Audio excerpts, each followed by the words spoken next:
संसद में महाशिवरात्रि, एक ऐतिहासिक बहस। फरवरी 2026। महाशिवरात्रि की रात। एक तरफ मंदिरों में हर हर महादेव गूंज रहा था, दूसरी तरफ संसद के भीतर लोकतंत्र की घंटियां बजने वाली थीं। दिल्ली की ओर बढ़ता एक विमान, उसमें बैठा एक नेता जिसकी फाइलों में सिर्फ कागज नहीं, लाखों युवाओं का गुस्सा और उम्मीद बंद थी। आज बहस सिर्फ शिक्षा नीति पर नहीं थी। आज सवाल था, क्या सत्ता विष पिएगी या जनता को ही पीने देगी? क्योंकि जब सवाल उठते हैं तो इतिहास करवट लेता। प्रयागराज से दिल्ली की उड़ान भरते हुए चंद्रशेखर आजाद रावण की आंखों में एक अलग ही चमक थी। विमान के छोटे छोटे शटर से नीचे गंगा की चांदी सी चमकती धारा दिख रही थी, जो संगम की ओर बढ़ती जा रही थी। शाम ढल रही थी, सूरज लाल होकर अस्ताचल की ओर झुक चुका था। कैलेंडर पर तारीख थी फरवरी 2026 की वो रात, जब पूरा देश महाशिवरात्रि की तैयारी में डूबा हुआ था। प्रयागराज के हर गली मोहल्ले में भजन गूंज रहे थे। लोग घरों में, मंदिरों में, घाटों पर इकट्ठा होकर शिवलिंग पर जल चढ़ा रहे थे। बच्चे, बूढ़े, महिलाएं, पुरुष, सब हर हर महादेव के जयकारे लगा रहे थे। हवा में अगरबत्ती और धूप की खुशबू घुली हुई थी। लेकिन चंद्रशेखर के मन में भजन नहीं, एक अलग ही जप चल रहा था। न्याय का जप, सत्य का जप, लोकतंत्र का जप। विमान दिल्ली की ओर बढ़ रहा था। चंद्रशेखर ने सीट पर पीछे झुककर आंखें बंद कीं। उनके हाथ में एक मोटी फाइल थी, जिसमें दर्ज थे वे सारे आंकड़े, वे सारी कहानियां, वे सारे नाम जो सदन में आज बोलने वाले थे। CMIE की रिपोर्ट्स, NCRB के आंकड़े, सुप्रीम कोर्ट की याचिकाएं, विश्वविद्यालयों की खाली सीटों की सूची, छात्रों की आत्महत्या के मामलों की फाइलें। हर पेज पर एक चेहरा था, रोहित वेमुला का, अनीता का, जय देविका का, और अनगिनत उन युवाओं का जो डिग्री लेकर भी बेरोजगार बैठे थे। चंद्रशेखर जानते थे कि कल की बहस सिर्फ नीति की नहीं होगी, यह बहस देश की आत्मा पर होगी। ये बहस उस विष पर होगी जो समाज में फैल रहा था, बेरोजगारी का विष, असमानता का विष, अन्याय का विष। विमान इंदिरा गांधी हवाई अड्डे पर उतरा। बाहर ठंडी हवा ने उनका स्वागत किया। कार में बैठते ही उन्होंने फोन चेक किया। सोशल मीडिया पर पहले से ही चर्चा शुरू हो चुकी थी। कल संसद में महाशिवरात्रि पर चंद्रशेखर आजाद का भाषण होगा। क्या होगा? कुछ लोग लिख रहे थे, आजाद जी मोदी जी को आईना दिखाएंगे। कुछ लिख रहे थे, मोदी जी का जवाब देखना होगा। चंद्रशेखर ने मुस्कुराकर फोन बंद किया। उन्होंने ड्राइवर से कहा, संसद भवन के पास ही ले चलना, रात में थोड़ा घूमना है।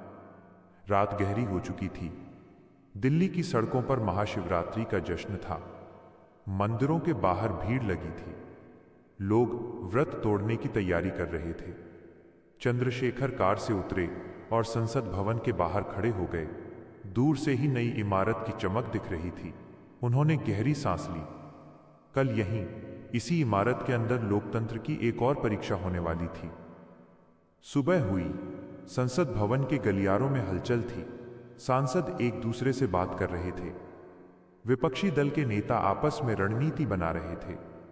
NDA के सांसद आत्मविश्वास से भरे हुए थे, लेकिन उनकी आंखों में एक हल्की सी बेचैनी भी झलक रही थी। शिक्षा नीति में बदलाव, आरक्षण पर सवाल, बेरोजगारी की आग, दलित, आदिवासी, OBC छात्रों की बढ़ती निराशा, विश्वविद्यालयों में दमन की खबरें, ये सब विषय हवा में तैर रहे थे। आज बहस का विषय था राष्ट्रीय शिक्षा नीति के क्रियान्वयन में चुनौतियां और सामाजिक न्याय। लेकिन हर कोई जानता था कि यह बहस NEP तक नहीं रुकेगी। यह बहस देश के भविष्य पर होगी। स्पीकर महोदय ने ठीक 11 बजे सदन की कार्यवाही शुरू की। सदन में सन्नाटा था। टीवी कैमरे हर तरफ से फोकस कर रहे थे। चंद्रशेखर ने आवाज उठाई, सभापति महोदय, मैं अपने प्रश्नकाल के बाद विशेष उल्लेख के लिए आवेदन करता हूं। स्पीकर ने अनुमति दी।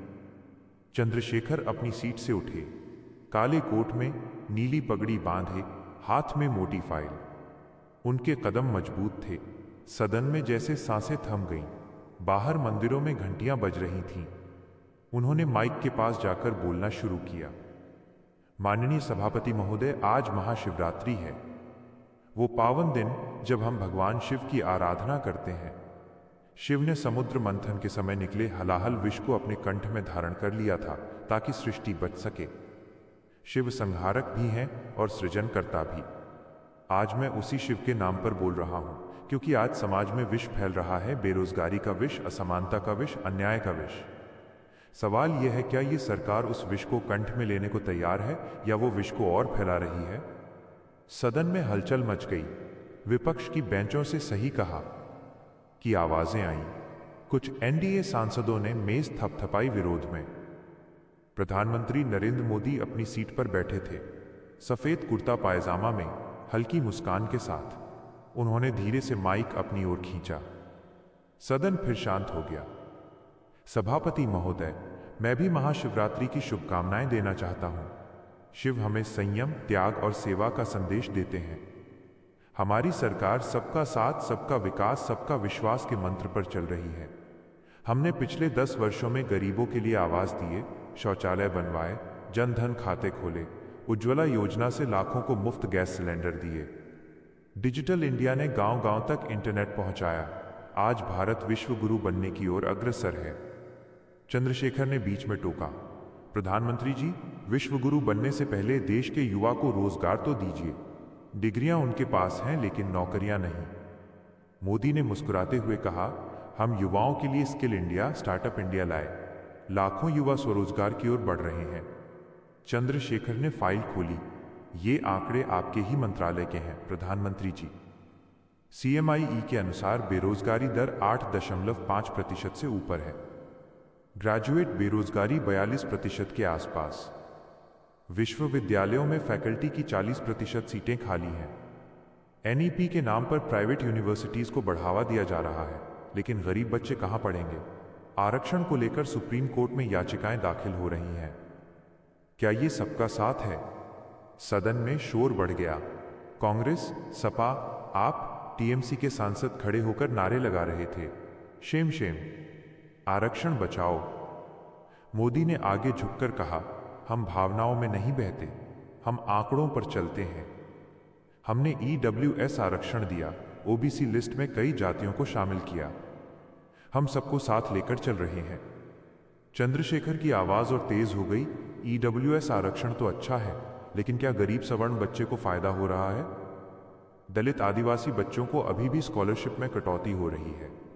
रोहित वेमुला, अनिता जे देविका, ये नाम आप भूल गए? छात्र आत्महत्या कर रहे हैं क्योंकि उन्हें लगता है कि सिस्टम उनके खिलाफ है। एक विपक्षी सांसद चिल्लाया, सही है, न्याय दो। मोदी ने गंभीर स्वर में कहा, हम दशकों की जड़ें काट रहे हैं, धीरे धीरे सब ठीक होगा, धैर्य रखिए। चंद्रशेखर ने तीखे स्वर में पलटवार किया, धैर्य तब रखा जाता है जब उम्मीद हो, लेकिन जब युवा देखता है कि IAS IPS की परीक्षा में पेपर लीक हो रहे हैं, SSC में घोटाले हो रहे हैं, रेलवे में भर्ती रद्द हो रही है, तो धैर्य टूट जाता है। महाशिवरात्रि हमें याद दिलाती है कि जब अन्याय चरम पर पहुंचता है तो तांडव होता है। क्या आप चाहते हैं कि युवा तांडव करें? सदन में सन्नाटा छा गया। कुछ सेकंड के लिए कोई नहीं बोला। स्पीकर ने कहा, कृपया सदन की मर्यादा बनाए रखें। मोदी ने पानी का घूंट लिया। कैमरे उस पल को कैद कर रहे थे। फिर उन्होंने कहा, हम नकारात्मकता नहीं, सकारात्मकता की बात करते हैं। हमने किसानों के लिए PM किसान दिया, महिलाओं के लिए मुद्रा लोन दिया। आज भारत G20 की मेजबानी कर चुका है। चंद्रशेखर ने कहा, G20 की मेजबानी से गरीब की थाली में रोटी नहीं बढ़ती। किसान अभी भी MSP की मांग कर रहे हैं। MSP कानूनी गारंटी नहीं मिली। 3 कृषि कानून वापस हुए, लेकिन समस्याएं बरकरार हैं। दलितों पर अत्याचार की घटनाएं बढ़ रही हैं, NCRB के आंकड़े बताते हैं। एक BJP सांसद बीच में बोला, आप सिर्फ नकारात्मक बात करते हैं। चंद्रशेखर ने मुड़कर कहा, नकारात्मक नहीं, यथार्थ बोल रहा हूं। संविधान की प्रस्तावना में समानता, न्याय, स्वतंत्रता लिखा है। क्या आज हर नागरिक खुद को समान महसूस करता है? मोदी ने जवाब दिया, हम संविधान की रक्षा कर रहे हैं। हम अमृत काल में प्रवेश कर चुके हैं। 2047 तक विकसित भारत बनाएंगे। चंद्रशेखर ने कहा, विकसित भारत तभी बनेगा जब हर वर्ग विकसित हो। जब दलित छात्र IIT में एंट्री लेने के बाद भी डिप्रेशन में चला जाए, जब आदिवासी अपनी जमीन खोकर शहर की सड़कों पर आ जाए, जब मुस्लिम युवा सरकारी नौकरी में भेदभाव महसूस करे, तब विकसित भारत कैसे बनेगा? बहस अब घंटों चल रही थी। बीच बीच में अन्य सांसद भी बोल रहे थे। राहुल गांधी ने कहा, सरकार जवाब दे कि बेरोजगारी क्यों बढ़ रही है। एक बीजेपी सांसद ने कहा, हमने रिकॉर्ड रोजगार दिए हैं। एक सपा सांसद ने कहा, आरक्षण पर हमला हो रहा है। एक टीएमसी सांसद ने कहा, पश्चिम बंगाल में हम लड़ रहे हैं लेकिन केंद्र मदद नहीं कर रहा। चंद्रशेखर ने बीच बीच में हर सवाल का जवाब दिया। उन्होंने हर आंकड़े को उद्धृत किया। उन्होंने हर कहानी को दोहराया। उन्होंने हर नाम को याद दिलाया। सदन में तनाव बढ़ता जा रहा था, लेकिन चंद्रशेखर की आवाज में कोई थकान नहीं थी। उनकी आंखों में वही चमक थी जो प्रयागराज से दिल्ली की उड़ान में थी। अंत में चंद्रशेखर ने कहा, महाशिवरात्रि का संदेश है, अंधकार में भी प्रकाश की एक चिंगारी काफी होती है। आज सदन में जो बहस हुई वो चिंगारी है। जनता फैसला करेगी कि कौन सत्य के साथ है। हम लड़ते रहेंगे शांतिपूर्ण संवैधानिक तरीके से, क्योंकि शिव ने भी विष पिया था लेकिन दुनिया बचाई थी। हम भी विष पीने को तैयार हैं, अन्याय का विष, लेकिन हम चाहते हैं कि सरकार भी साथ दे। सदन में तालियां गूंजी, विपक्ष से जोरदार, सत्ता पक्ष से हल्की। मोदी ने अंत में कहा, संवाद जारी रहेगा, हम सब मिलकर देश बनाएंगे। जय हिंद। स्पीकर ने कार्यवाही स्थगित की। बाहर मीडिया का हुजूम था। रिपोर्टर चंद्रशेखर के पीछे दौड़ रहे थे। सर, क्या आपने मोदी जी को चुनौती दी? क्या ये बहस 2029 के चुनाव की शुरुआत है? चंद्रशेखर मुस्कुराए और बोले, ये बहस देश की शुरुआत है। सड़कों पर लोग चर्चा कर रहे थे, चाय की दुकानों पर, बस स्टॉप पर, ऑफिस के कैंटीन में। सोशल मीडिया पर वीडियो वायरल हो रहे थे। कोई लिख रहा था, आजाद ने दिल जीत लिया। कोई लिख रहा था, मोदी जी का संयम ही उनकी ताकत है। कोई लिख रहा था, सच क्या है? ये बहस सिर्फ शब्दों की थी या वाकई कुछ बदलेगा? महाशिवरात्रि की रात गहरी हो चुकी थी। मंदिरों में आरती हो रही थी, घंटियां बज रही थीं, अगरबत्ती की खुशबू हवा में तैर रही थी।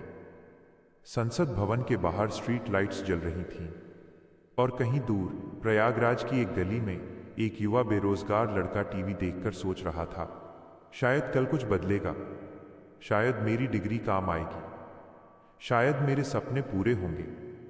क्योंकि लोकतंत्र में यही उम्मीद है, शब्दों से, बहस से, संवाद से। और शायद यही शिव का असली संदेश भी था, विनाश नहीं, परिवर्तन, संहार नहीं, सृजन, विष पीना नहीं, विष को हराना। जय हिंद, जय भारत, जय संविधान।